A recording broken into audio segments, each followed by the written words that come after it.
All right, thanks. Great to have everybody back in here. Hope you're all well rested and refreshed. Packed house in here today, but hope you guys had a great off weekend as well, and got away from it a little bit, like some of us did. It was fantastic for us, like I talked about on the conference call or the teleconference on Sunday night. We practiced 3 days last week, gave the players the weekend off, and we spent time recruiting. I was out 3 days recruiting last week myself, Monday, Thursday, and Friday, in a couple different states. It was great to be able to get out and visit with high school coaches and go to a high school game on Friday night. First time I'd had the opportunity to do that since January of 2020 when I was at Oklahoma. So it was awesome to finally be back out on the road, and great response from the high school coaches and places that we were at, and then came back in here on Sunday, practiced Sunday night. Yesterday was the off day, and then had a fantastic practice this morning. Love where our guys are right now, the mindset that they're practicing with, and the way that they're working. So can't wait to get back at it this week. Wearing this shirt in honor of this Saturday as our annual military appreciation game. So I personally want to thank all of our military across the world for all they do for us and for our country and our freedom. And I'm certainly very grateful for all of them, and honored that we can have a part to recognize them and honor them this weekend for all they do for us. We'll have a group of student vets leading the team out to 2001. We'll have soldiers from various units assisting with the annual Salute to the Military halftime show. We will be holding a re-enlistment and enlistment ceremony prior to the start of the game, and then there'll be some other smaller presentations for different honorees throughout the day as well. So really cool event, and really fortunate and thankful that we can be a part of it as well. Going to need a great environment in there on Saturday night. We've played in some hostile environments on the road this season ourselves, when the first SEC away game and really every SEC away game that we've played. That's what you expect in the SEC. We've played in front of hostile, loud, packed, sold-out stadiums every week that we've been on the road this year in the SEC, and we will need that from our fans on Saturday night as well. And we know what a great fan base we have here, and we've got 3 out of our last 4 games at home, 2 SEC games, and our in-state rival. Saturday night, primetime television. If you can't get excited for that, I can't help you guys. And it's going to be an unbelievable environment, an unbelievable atmosphere. Our players are practicing their butts off right now, and we certainly appreciate our fan base and the home field advantage that they create in Williams-Brice Stadium. Our guys are excited, can't wait to get out there on Saturday night. Our coaches can't wait to get out there on Saturday night, and I hope our fans can't wait to get out there on Saturday night, and we can have a packed Williams-Brice Stadium, because that's what these young men in this program deserve. Got a big challenge on Saturday night with Florida coming to town. Certainly, it's impressive with when you look at them, the personnel they have on their roster from top to bottom. You look at their defense. It's size, it's length, it's athleticism. They've got some transfers that are helping them defensively. They've got some guys that they recruited that are older guys that are playing well. They've got good players. A lot of these guys we recruited when I was at Oklahoma, and we won it at Oklahoma, and we lost them to Florida. So talented defense. Obviously, Coach Mullen has always prided himself on special teams, going back to when he was at Mississippi State, and the plays that they've made. He's a guy that they're dangerous in the return game. Their cover units are dominant. He's not afraid to fake a punt at any time as well. So we've certainly got to do a great job of that and playing better on special teams than what we did against A&M. And then offensively, really impressive offensively as well. Number 2 in the SEC in average per play offensively. Number 1 in the SEC in yards per rush. Georgia had been holding teams to an average of 208 yards per game, and Florida dropped 355 on them Saturday. It's the highest anybody's put up on Georgia this season. Florida's outgained their opponents in every game this season. They rushed for more yards against Georgia last week than anyone has since the Sugar Bowl when Georgia played Texas back on January 1st of 2019. All you got to do is turn on the video and see that with less than 3 minutes left in the first half Saturday, that's a 3-0 game. And we all know what kind of football team Georgia has. And obviously turnovers affected them there at the end of the half, and the game got away from them a little bit. But they're not lacking for talent, and this is a really good football team that we have coming in here on Saturday night to compete against us. But our guys are looking forward to competing. Injury-wise, Zeb was out there today at practice and threw the ball, continues to get better. I just say Wanham is questionable. Dylan Wanham is questionable for Saturday night. I would say Jalen Dickerson is very doubtful right now for Saturday night. And other than that, just normal bumps and bruises, but nobody that we look at right now and say they can't go. So we got to continue to have a great week of practice, put another great day together tomorrow morning, another great day on Thursday, then a great Friday walkthrough, and go play well on Saturday night. So with that, be glad to answer any questions.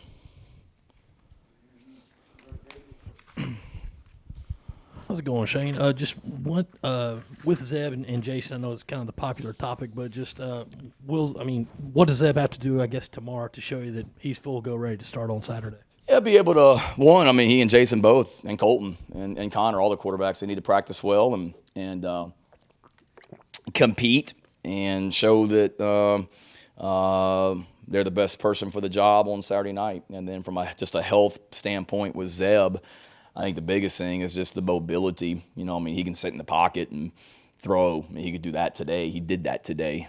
There's a difference between that and then being able to, if you get flushed out of the pocket or you got to scramble or you got to run, how effective he would be doing that with his knee. But he got the surgery last weekend. He stayed around here all weekend to rehab and get better. So he was really far along with the rehab on Sunday night when we came back to practice. We were really pleased with where he was after the weekend of rehab and was better today than what he was yesterday, and has just got to continue to progress during the week. But for us, to me, he needs to do something more. He needs to be able to do more in practice tomorrow than what he did today, which today was good. Let's keep taking steps throughout the week of practice. When you talk about success, obviously, on the outside, whether it be the fans, critics, when they look at the offensive success coming out of the bye week, it's easy to look at the score, it's easy to look at statistics, but as a coach, what do you measure success looking like coming out of that bye week? You talking about like this week or what we did last week compared to now into this week? Yeah, I think just continuing, not continuing, we got to be more efficient, and we've talked to our guys a lot about just competing and making competitive plays, and are there some plays that we would like to have back that we called against Texas A&M? Sure, but a lot of them were plays that we felt like gave us a chance to be successful that we lost some one-on-one battles, whether it be in protection or route running or covering receivers or whatever it may be on any phase. So we've got to compete, we've got to win our one-on-one battles, and to me, if we do that in all those phases, that is progress, and that will allow us to have more success and hopefully score more points and be more efficient on offense. But it's a lot. We got to stay on the field. We got to protect the quarterback. We've got to run the football. We can't have bad snaps over the quarterback's head. We can't have snaps that hit the guy going in motion. Just things that didn't show up in practice that showed up against A&M. So let's be more efficient and cleaner offensively, but let's start with just out-competing the opponent and winning those one-on-one battles. Shane, I think Jalen Brooks has been out for a while with the personal issue. Do you anticipate him back for Florida? No. And is there a timetable of when you might anticipate him back at all? No. Sorry. Hopefully soon, but I talked to Jalen last night. Love the kid, and hopefully we'll have him back soon. I FaceTimed with him last night for a while. Shane, you touched on recruiting and being able to get it back out on the road. Just obviously it changes a little bit as a head coach with what you're doing, but I guess what do you see as your philosophy as being a head coach and recruiting, balancing the calendar of it all in season, out of season, and how do you kind of take to it? Good question. I have a feeling I might get one of those. No, it's every day. I think maybe in the old days you could say, not do much, focus on your football team, and then all of a sudden you get out on the road recruiting in December and January, and that's kind of when you start recruiting, and that's not the way it is. You've got to do it 365 days a year. I was, quote unquote, I kidded somebody the other night. Sometimes to me the bye weeks in college football are busier than the game weeks, because last week we practiced on Monday morning and I was on a plane and out recruiting Monday afternoon. We practiced Monday, Tuesday, Wednesday. I was gone all day Thursday, all day Friday. Got back late Friday night. Saturday was off, but I think during the day on Saturday, I spent a lot of the afternoon with the family and being a fan like you guys, but talked to a lot of recruits on the phone as well. So it's every day, whether it be texting, FaceTiming, talking to high school coaches. It's nonstop. And certainly as the head coach, I've got to set the direction. I've got to set the example, for everyone. So we spend a lot of time on it. I'd probably I don't know how much the staff liked me back in January and February and March, because we were up here pretty much every night till late, just doing virtual visits and Zoom calls and things like that with recruits. But it's great. And you've got Kirby said it after his game the other day, just about recruiting and the importance of it. And I learned that from him in my 2 years in Athens. Not that, I didn't know it already. Going back to Philip Fulmer at the University of Tennessee and the importance he put on recruiting when I was a graduate assistant there, and seeing that from him. And you got to have great players, and we've got a great place to recruit to here at South Carolina. And it was exciting to be able to get out on the road last week and talk to high school coaches about that. Shane, just in your opinion, how has the offensive line played this season? This season, not good enough, and that's not just them, the offense in general. And when you're struggling running the football, when you're struggling doing a lot of things, it's easy to always point at the offensive line, and that's not always fair. They've done a lot of good things, and there's a lot of things that they've got to be better. And frankly, when we're not as efficient offensively as we would like to be, it's on all of us. So if you ask me that about the running backs, the quarterbacks, the receivers, the tight ends, the coaches, none of us have been good enough, through 8 games. But here we are on November, whatever today is, 2nd, and we got 4 games left. We got a great chance to finish strong. But nobody is happy with where we are, and we've all got to be better offensively for sure. Because the offensive line's done some good things, and I've talked about it in here before. Before in here, David, is sometimes a run may not look good, and it could be the quarterback was supposed to pull it, or the quarterback was supposed to get out of the play, or the tight end didn't get the backside D gap cut off or C gap, or the receiver didn't push crack the safety, and the safety made the play. And so everybody has a hand in the run game, but obviously the offensive line gets the bulk of the credit and the blame. And overall, as an offense, we're not where we want to be.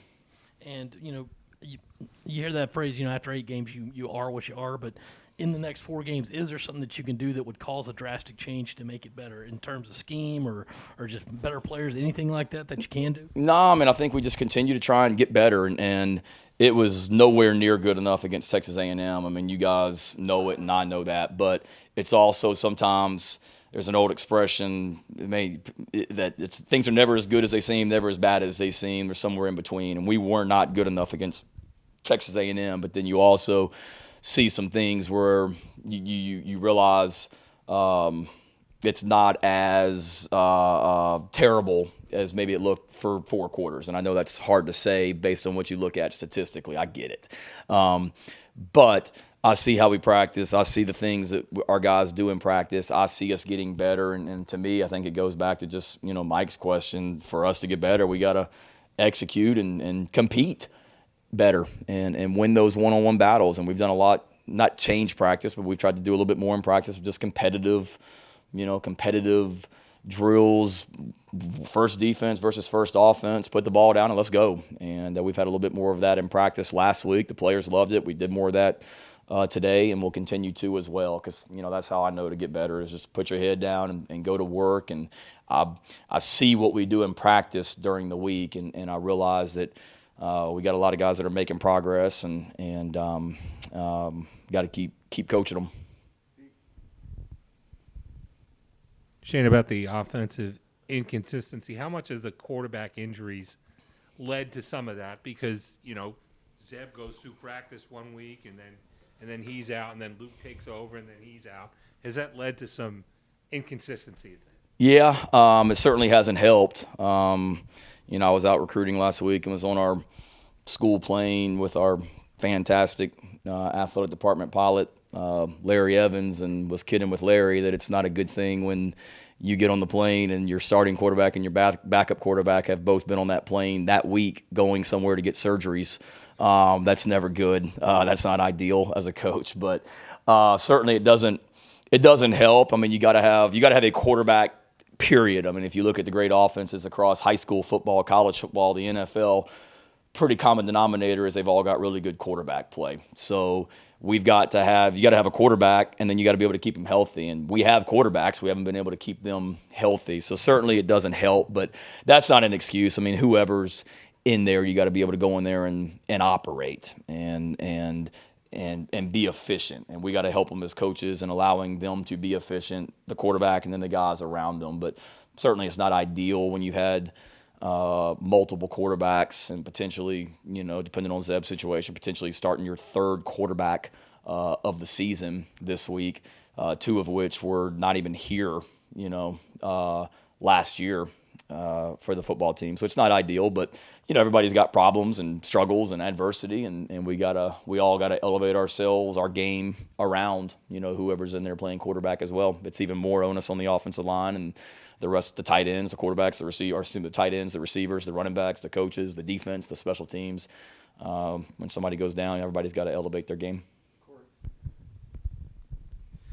Shane, with EJ and Jason having known each other for a long time, just what have you observed about their relationship with one another? And two, how much can that help each of those guys, having a guy that's known them for a long time since middle school and kind of been able to come up and through the entire journey of their football careers? Yeah, no, it's really big. I saw a picture of you on Twitter too. Fantastic Halloween costume as well. I think that was big time.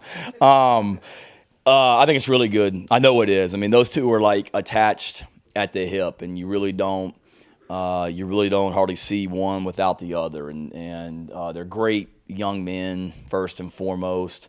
I remember the first time we talked to one of them on the phone in recruiting, we talked to the other one. Like, they were always together, and it was going to be one of those things. EJ wasn't going anywhere without Jason, and Jason wasn't going anywhere without EJ. And we kid Jason all the time that if we've got 5 receivers out on the route, there's about a 97% chance the ball's going to EJ, no matter whether he's open or not. And it's just the relationship they have, and it goes way beyond football, but there's a great connection for those guys. There's a great they have great care and love, for one another, and it's a pretty cool story with both of them, and they're great young men, and thankful that both of them are in our program.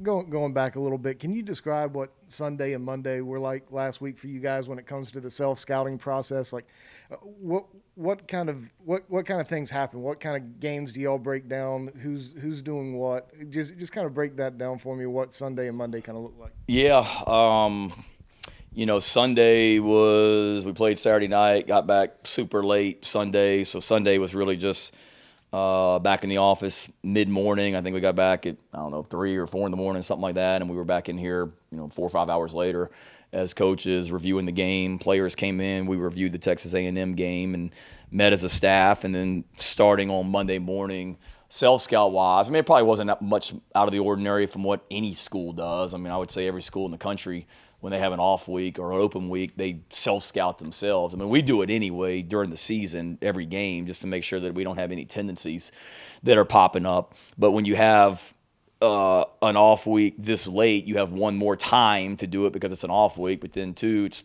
8 games in, so you have a really big body of work. So, we just went back and looked at everything from defensively, special teams, offense, formations, motions, alignments on offense, on defense. Do we have tendencies on down and distance? Do we have tendencies on coverages? Are we disguising coverages enough? Are we tipping off what we're doing based on the way the defensive tackles lined up or what hand is down? Every single thing you can think of. And then we also went back and looked at, what are we doing well? Because there's a lot of things that we are doing well, and let's really look at why we are. Is it a personnel thing that those guys need to be in the game? Or are there things we're not doing well? Well, if so, why not? Is it personnel? Is it just scheme?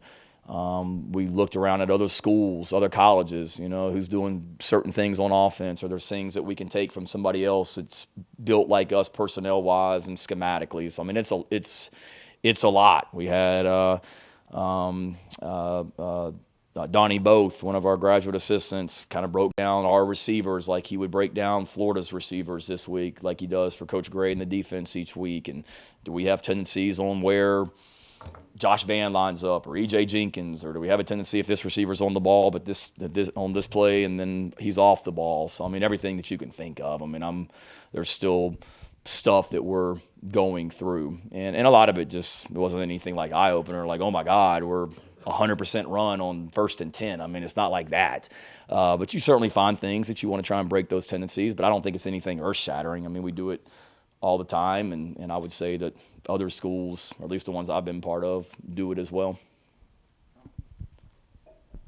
Shane, correct me if I'm wrong, but the run scheme is primarily a zone blocking scheme when you guys are doing it? Yeah, primarily.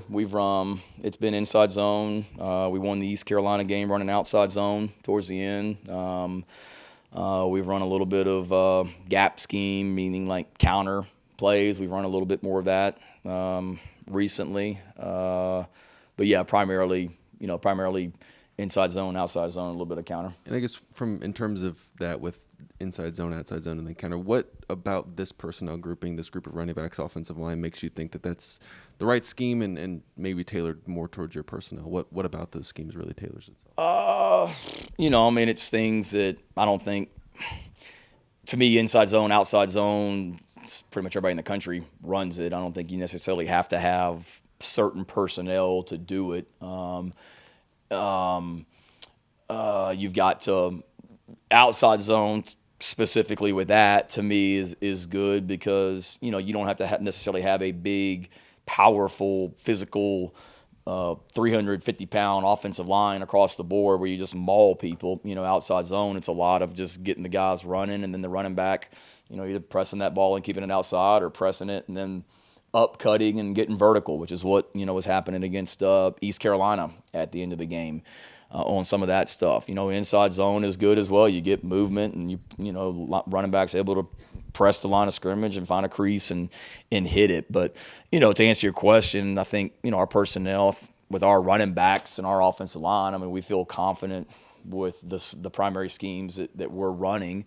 We got to be able. There are plays that you should be able to execute against most any front, and then they're the same things that we did all through spring practice and all through preseason camp. It wasn't like we got to the Troy game or the Kentucky game and said, oh man, we're struggling running the football, let's start running outside zone or inside zone this week. We've been doing it since we got here, and I think you got to be careful about trying to do too many run schemes on offense, and then you're not very good at anything.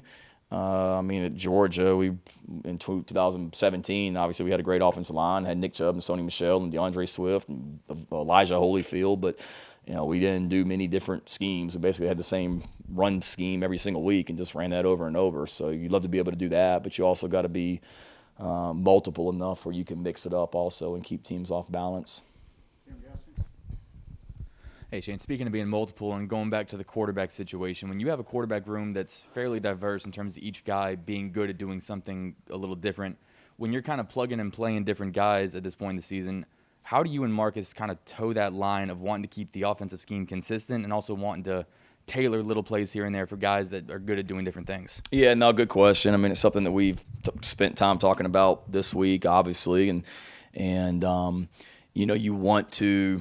you got to be careful about doing too much. You want to be simple enough where your guys can just line up and go play physical and go execute. You want to be multiple enough where you're able to keep defenses off balance and not allow Florida's defense or whoever you're playing to just know exactly what you're in and just dig their heels in or dig their hands in the ground and go play football. But then you also want to be able to highlight and get your playmakers the ball and mix it up and things like that. And so you got it is a fine balance, for sure. And it's a lot of the same concepts that we do week after week. And then we're just maybe spicing it up with a new formation or something like that, just doing it out of a different look. And then certainly each week there's things that are specific to that opponent. But you do have to be careful about getting too much going on and spreading yourself too thin in so many ways. But, we're always going to try and get the ball to our top playmakers on offense, and then we're always going to line up and try and run the football first and foremost, and then, making sure that, like I said, you're multiple enough where you can mix it up and get different guys the ball. But you do have to be cognizant of not trying to do too much and getting spread out everywhere. Shane, you said you had a pretty good practice this morning and you felt really good about the workouts and making progress. Is there one thing you can point to that you feel confident is going to carry over to Saturday night, especially when it comes to maybe some of the things that you haven't been so successful at this season? Yeah, you hope. I mean, obviously there's a really good opponent coming in here on Saturday night, but I base it off of the energy and the competitive spirit and the physicality that we saw in practice last week and that you saw this morning. Coming off that loss in College Station last week, I wasn't worried, but that's not easy. Lose like we did, you have an off week, and then you've got to go out there and practice 3 days. And I think I told some of you guys on the teleconference on Sunday night, I mean, I've got players asking me to practice longer last week than what we were doing. And we weren't out there for a short period of time. I mean, it was a little bit shorter than a normal game week practice, but they wanted that, just the energy and the competitive spirit. We did a physical kind of live period today in practice, and JJ came to me after practice, said, "Can we do that again tomorrow?" He was mad because some of the offensive guys had some success and were letting him know about it, and his competitive spirit got amped up a little bit, and he wanted to do it again tomorrow. So I mean, that is what you would hope carries over into Saturday night. Is they love to go out there and compete, and the work ethic and the effort that they're practicing with. We don't have to coax it out of them. I don't come into our team meeting on Tuesday mornings at 8 a.m. and have to come out with some Newt Rockney motivational speech to go get them to go practice hard. They love to compete. They love to be out there with each other.